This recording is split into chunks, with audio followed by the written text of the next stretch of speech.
Kumbinsido ako na si Go Huaping ay si Alice Go. Kumbinsido ako doon. Tatlong dahilan. Una, tingnan nyo lang yung picture ni Go Huaping. No? Yung similarities, hindi natin matatanggal eh. No? Talagang hawig na hawig at kamukhang-kamukha nyo yung bata doon sa application for Special Investors Resident Visa. Mayor Alice Guo at Guo Huaping ay iisa nga ba?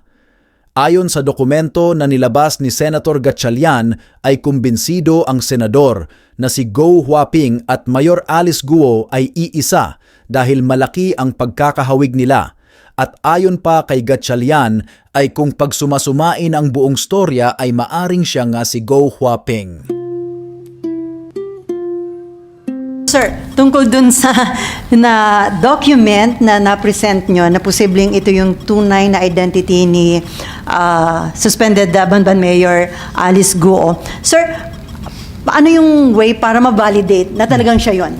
Unang-unang kumbinsido ako na si Go Huaping ay si Alice Go. Kumbinsido ako doon. Tatlong dahilan. Una, tingnan nyo lang yung picture ni Go Huaping. No? Yung similarities, hindi natin matatanggal eh. No? Talagang hawig na hawig at kamukhang-kamukha nyo yung bata doon sa application for Special Investors Resident Visa. Pangalawa, doon sa dokumentong yan, nakasulat kung sino yung nanay niya. Si Wen Yilin. Yun yung sinasabi niyo before. Oo, na sinasabi natin sa mga naririnig namin information, si Wen Yilin ang nanay, biological mother ni Alice Go. Doon sa application nila for Special Investors Resident Visa, nakasulat doon si Wen Yilin ang kanyang mother. No? At yung address ni Wen Yilin doon ay the same address na nasa Valenzuela. No, nakasulat doon 58 T. Santiago Street, Valenzuela. Yun ang exactly the same address na nakalagay sa incorporation papers ng mga Guo families. No? T. Santiago Street, Valenzuela City. No? So, yung papel sa Special Investors Resident Visa at yung mga incorporation papers na tugma yung address. So, ibig sabihin, consistent si Wen Yilin nakatira doon sa Valenzuela address. At pangatlo, kung titignan natin yung kabuuan na storya, dahil dumating dito si Go Huaping ng 13 years old, talagang wala silang maipapakitang birth records at walang maipapakitang school records. Kaya nagsinungaling sila doon sa birth certificate dahil wala nga maipakitang records. So, ang naging daan nila para mabigyan siya ng Filipino citizen, Filipino citizenship ay yung peking birth certificate na nagsinungaling yung kanyang tatay at sinabi niya na Filipino siya, Filipino si Amelia Leal, therefore Filipino si Alice Guo. No? So, in other words, pag titignan mo yung kabuuan storya, parang ngayon lumilinaw na kung bakit pineke yung kanyang birth certificate. So sir, can we say wala nang lusot si Mayor Guo dito? Ako, malinaw na si Go Huaping ay si Mayor Alice Go. At magbe-verify pa kami ng mga ibang information para ma-establish yan. But initially, I'm very, very confident na iisang tao si Go Huaping at si Alice Go. So once na may establish, sir, lalabas ba na maraming tayong batas na nilabag itong si Mayor Guo at ang kanyang pamilya? Well, unang-una yung birth certificate system natin, linabag nila. Sinabi ko nga, binaboy nila yung late registration para mabigyan siya ng Filipino citizenship. Dahil kung Filipino citizen ka, pwede ka magtayo ng negosyo, pwede ka bumili ng lupa, pwede kang tumakbo for public office.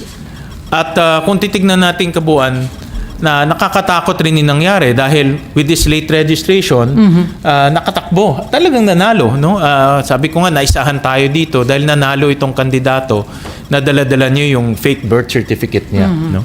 At ang nakakatakot dito, baka may iba pang ganitong case sa Pilipinas. Hindi lang natin alam ngayon dahil hindi high profile. But sabi nga ng Philippine Statistics Authority, meron silang 300 na cases of late registration na irregular, of which 60 plus ay nakakuha ng passport. No? So, makikita natin na talagang malaking reforma ang dapat natin gawin sa pag-i-issue ng birth certificate at ng late registration. Sir, the mere fact na yung documents galing ng Bureau of Immigration at saka Board of Investment, so ito rin ba hawak na rin ng Office of the Solicitor General para dun sa magagamit nila dun sa co-warranto case against? Magagamit nila yan.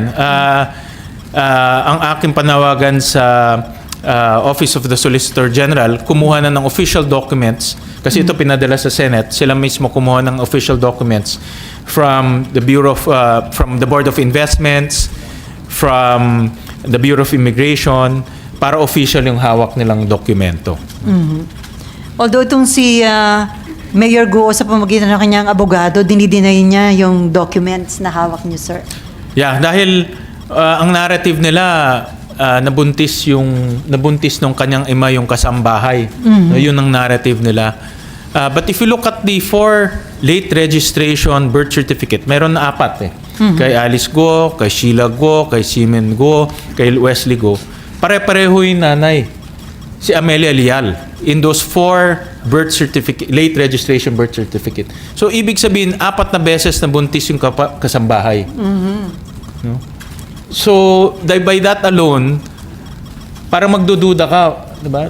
Na 4 na beses nabuntis yung kasambahay nila at ipinganak 4 na yung magkakapatid na yon, no?